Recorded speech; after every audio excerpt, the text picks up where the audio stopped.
everyone, it's Chris. Welcome back to the PDX Picker channel. We are here again for another Vlogmas entry. I think this is day 3.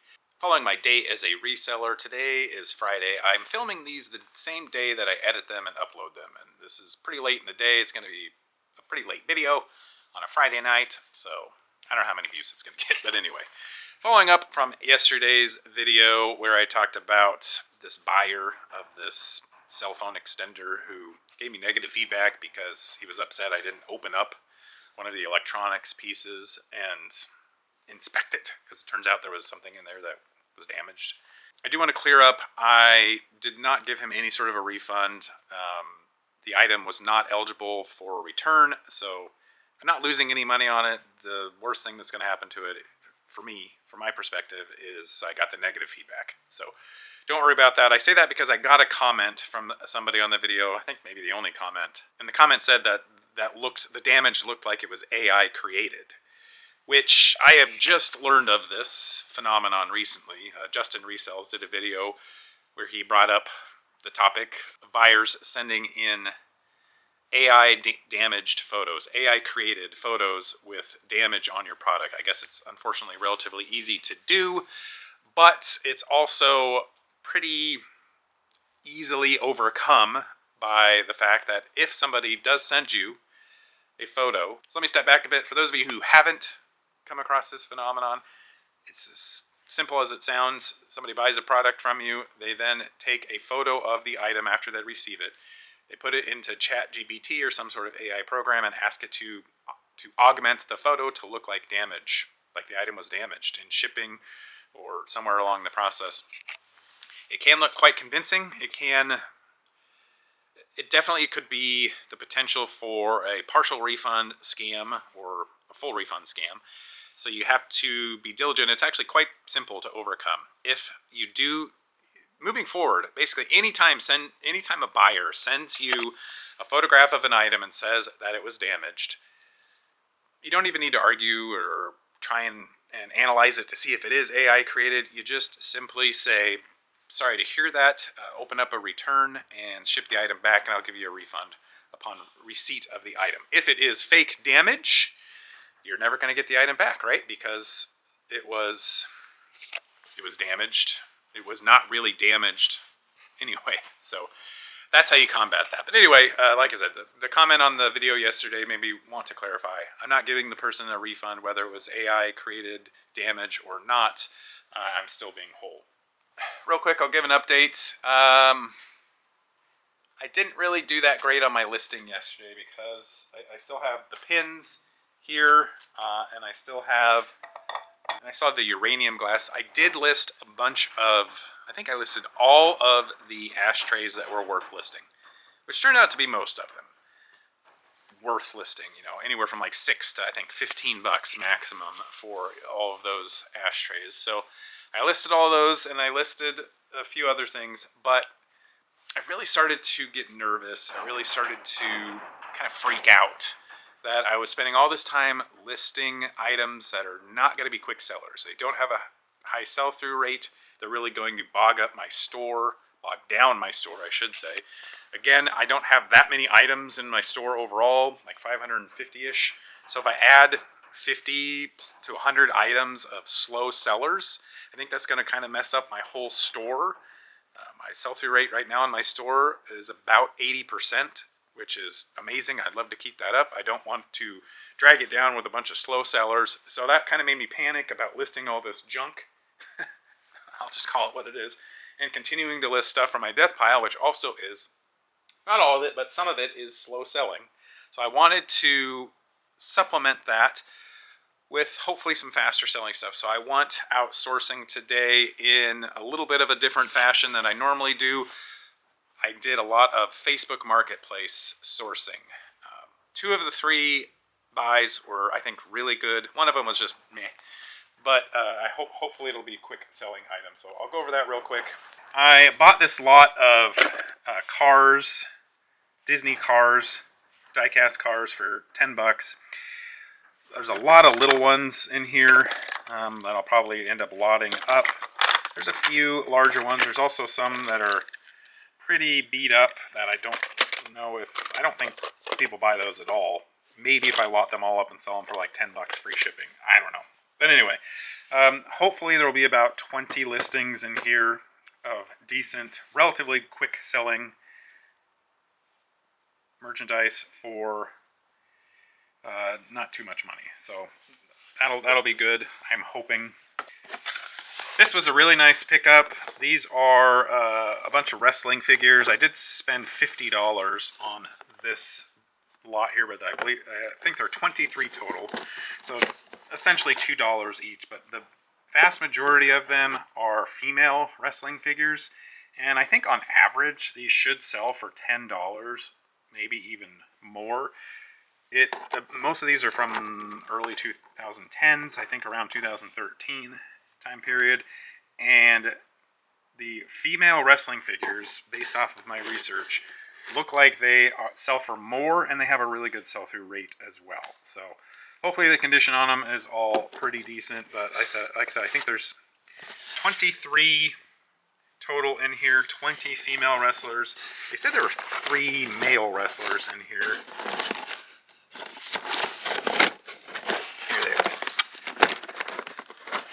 Here they are in the back. Looks like not very good condition. John Cena, maybe. I don't know my wrestlers very well. It kind of looks like Ric Flair. Pretty sure that's Ric Flair.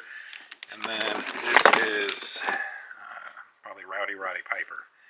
I don't think these are old, though. 2011, yeah. Anyway, I'm hoping with 23 total items in here, average of $10, let's just say $230. I actually think the average will be closer to 13 or 14, so that's why I say $10, because after fees and everything, it'll be more like $10 profit. This ring also came with it. It's very beat up. I don't think this has any value. I'll probably end up donating that. I did go to an estate sale that was out in the area. I picked up 2 things. The estate sale itself was way overpriced, like normal. I picked these up. This is, you can sell these as sleigh bells. And I saw one that's this exact thing just sold like yesterday for $20 plus shipping. And I paid $4 for it. I bought 20... I think there's 21 total of these. These are from 1955 Multnomah Kennel Club official greyhound racing programs. So there used to be a dog racing track here in Portland, Oregon area, in Gresham specifically. And these are programs from 1955. They're all from different dates, but the front is it's the same. There's some writing. These were used. I paid $35 for all these, so somewhere between $1 and $2 each. I think like $1.50. Slow sellers probably will sell for about $15 each. So this doesn't really fit into my quick sale strategy, but it was just too cool to pass up. I mean, it's a fun little piece of local history. And there are people that collect that kind of stuff, I think. I hope. There's not too many dog racing programs. Well, maybe there are that are listed, but I don't think there are right now I don't think there are any Multnomah Kennel Club programs listed, maybe one.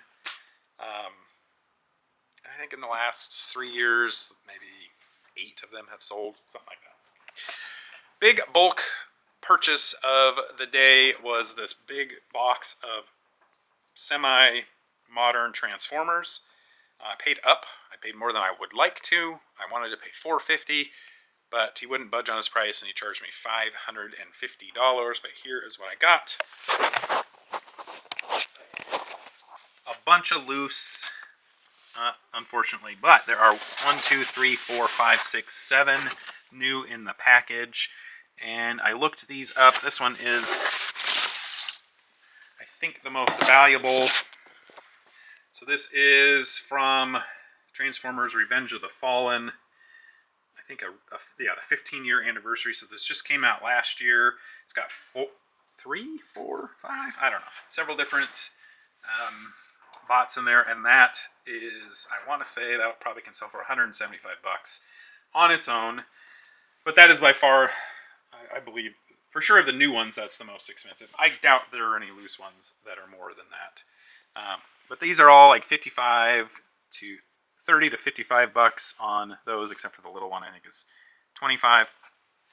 All told, I think the new ones will get me about $400 or so, which means I have, I think, 28 loose guys with accessories. This was a former collector, so these are all in really nice condition. They were displayed, not played with. And again, there's a box or a bag with all the accessories in there.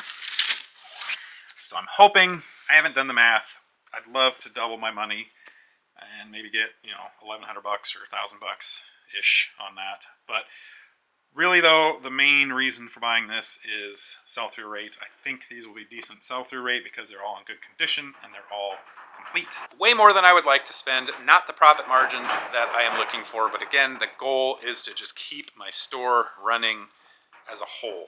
So there's a method to this madness. It's a temporary injection, short-term injection of good, high-quality, high sell-through rate inventory to work with some of the not-so-good sell-through rate stuff that I'm also listing.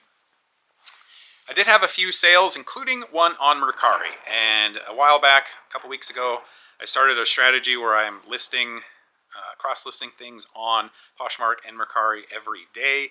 I think I did miss around Thanksgiving. I think I missed 2 or 3 days in a row of not cross-listing on there, but every other day I've listed 3 to 4 items per day on Mercari, and it is proving fruitful because I got my first sale in like 3 or 4 months, and I've continued to get a few more on Poshmark along the way. So, not surprisingly, I think the strategy on Mercari, just like eBay, just like Poshmark, just like everywhere, is you want to list regularly. At least something every day or two, ideally, if you can. So when you have a cross-listing platform that allows you to do that, makes it very simple. I use Vendoo. It usually works well for me. There is a link below to save a little bit of money on your first month if you want to try it out, if you haven't already. Or there's, I think List Perfectly is another one that a lot of people use that people have some good success with that as well. So anyway, let's go ahead and pull those orders. I sold an item on Poshmark as well. So we got Poshmark, we got Mercari, and we've got eBay going out, all since yesterday. Not a ton of eBay sales. I did also sell my first remote control part as well. So not a big money maker, but at least that sold. So that, a lot of positive momentum when it comes to items that are selling. So these sold here. These are some Keen Presidio shoes, women's shoes, $25 plus shipping. Not a great pickup. I paid $10 for these, $9.99. So $25 plus shipping, not horrible. The big thing is it took a long time to sell. It took almost 6 months. So that is just too long. We don't like that long of a time period. So I ended up taking an offer for $25. I originally had them listed for $30. So not it. They just weren't that great of a buy. Most Keen shoes are decent, but that one was not. All right, so here's what sold on Mercari. This is an Enesco Rudolph figurine. I picked this up for $4 at an estate sale quite some time ago. There was a comp for $100 on this for some reason. So I had it listed really high for a long time, but eventually just worked its way down, sold $25, free shipping. But again, a Mercari sale, woo! I hope that'll kind of open the floodgates and continuing to list on there, just sell more and more things along the way. I'm trying to do this quickly because I want to try and get these packed up.